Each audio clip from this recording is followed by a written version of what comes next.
গত 5ই ফেব্রুয়ারি ডিএ মামলা রায় বেরিয়েছে।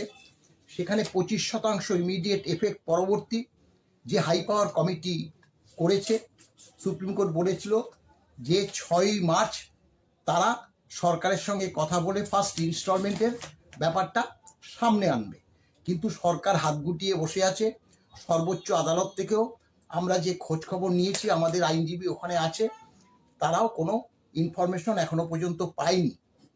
তবে মাননীয় ফিরদৌস শামীম তো বিস্তারিতভাবে কনফারেন্স করেছে আমাদের আইনজীবী, মানে সুপ্রিম কোর্টের আইনজীবী মাননীয় রৌপুরেমের সঙ্গে। তাই আপনারা এই ব্যাপারটি বিস্তারিতভাবে আমাদের মাননীয় ফিরদৌস শামীম আজকে তা ব্যাখ্যা করবে, শুনুন তার মুখ থেকে।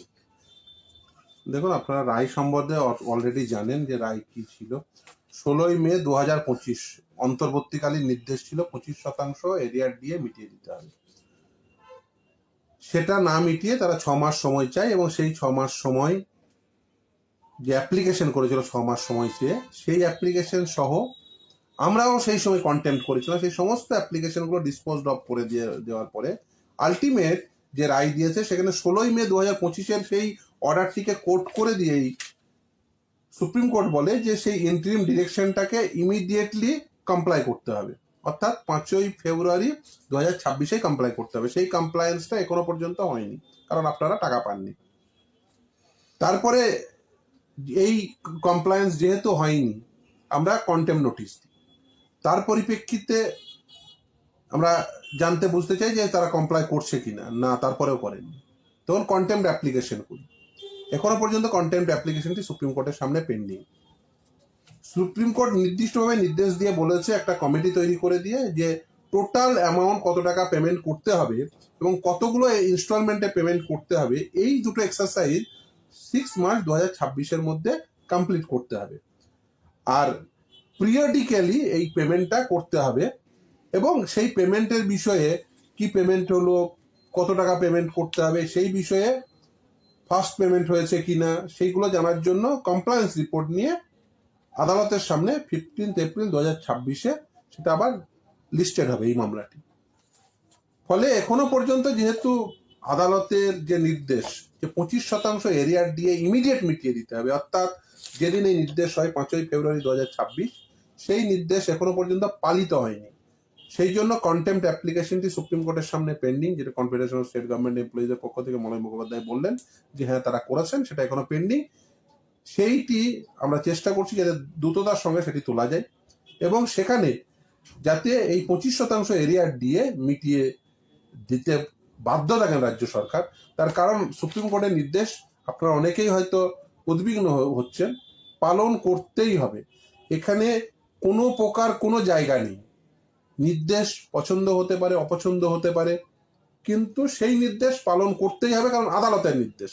আদালতের নির্দেশ আপনি অমান্য করতে পারেন না যতক্ষণ পর্যন্ত না কোনো উচ্চতর আদালত বা সেই আদালত যতক্ষণ পর্যন্ত সেটা অল্টার করছে। দেখুন, সুপ্রিম কোর্ট সর্বোচ্চ ন্যায়ালয়, সেই সর্বোচ্চ ন্যায়ালয়ের নির্দেশ পুনর্বিবেচিত হওয়ার যোগ্য কি যোগ্য না সেই নিয়ে আলাপ আলোচনা আপনাদের মধ্যে থাকতে পারে, কিন্তু নির্দেশ যতক্ষণ পর্যন্ত রয়েছে সেই নির্দেশ বলবৎ করতেই হবে এবং সেই জন্যই কন্টেম্প্ট অ্যাপ্লিকেশন, এবং আমরা কন্টেম্প্ট করেছি, আদালতের সামনে বিচারাধীন। আদালতে যাতে দ্রুততার সঙ্গে তার শুনানি হয় তার বন্দোবস্ত নিশ্চিতভাবে আমরা করছি এবং আমরা চাইবো দ্রুততার সঙ্গে যাতে আপনারা পেয়ে যান। আজকেও এই মলয়বাবু যখন ছিলেন তখন আজকেও একজন দুজন তারা পেনশনভোগী, তারা আজকেই বলছিলেন যে তাদের এটা প্রয়োজন, তার কারণ তারা স্বামী স্ত্রী দুজনেই পেনশনভোগী, কিন্তু যিনি ভদ্রলোক তিনি কিন্তু ক্যান্সার আক্রান্ত।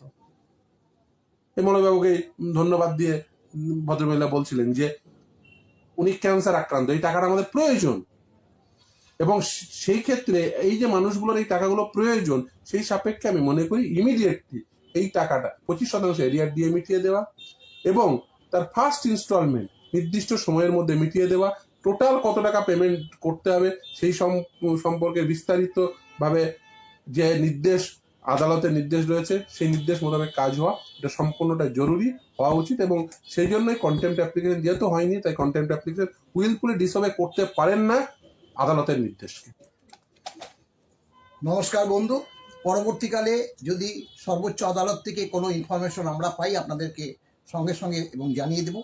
সরকারের কাছে আমরা এখনো পর্যন্ত কোনো কিছু আশা করছি না, তারা হাত গুটিয়ে বসে আছে। তাদের যদি সর্বোচ্চ আদালত সেভাবে নির্দেশ দেয়, মানে বাধ্য থাকে, তাহলেই নিশ্চয়ই সরকারও দিয়ে দিতে খুব অল্প সময়ের মধ্যে ও দিতেই হবে, ও দিতেই হবে। নির্দেশ রয়েছে, এই নির্দেশ পালন করতেই হবে। এবং সেই নির্দেশ এখনো পর্যন্ত সেই নির্দেশ কোনো জায়গায় অল্টার হয়নি, কারণ ওটাই সর্বোচ্চ ন্যায়ালয়। ফলে সর্বোচ্চ ন্যায়ালয়ের নির্দেশ অল্টার হওয়ার তো কোনো জায়গা নেই। 7 অ্যাকসেপ্ট ওই পুনর্বিবেচিত হওয়া, আপনারা যেটাকে রিভিউ বলে মনে করছেন, কিন্তু রিভিউয়ের এই নির্দেশের পরে রিভিউয়ের স্কোপ প্রায় নেই বললেই চলে। ভালো থাকবেন, নমস্কার।